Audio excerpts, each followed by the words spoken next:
రంగారెడ్డి జిల్లా షాద్నగర్ నియోజకవర్గం కేశంపేట మండలం వేమూల్ సర్వ కాకడూరు గ్రామాల్లో జాగృతి అధ్యక్షురాలు ఎమ్మెల్సీ కవిత పర్యటించారు. వేమూల్ సర్వ గ్రామంలో జాగృతి కార్యాలయం ప్రారంభోత్సవం అనంతరం కాకడూరు గ్రామంలో పోస్ట్ కార్డు ఉద్యమంలో గ్రామస్తులతో కలిసి పాల్గొన్నారు.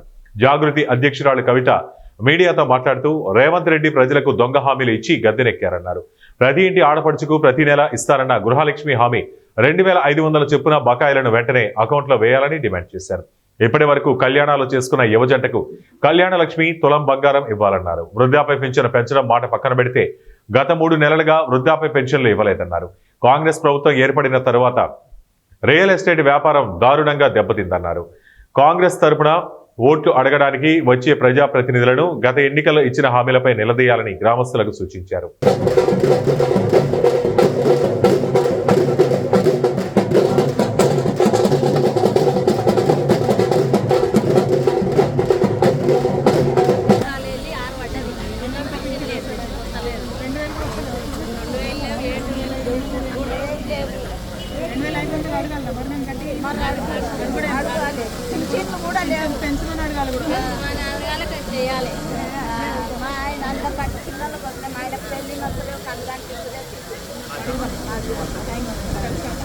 జై కవితక్క.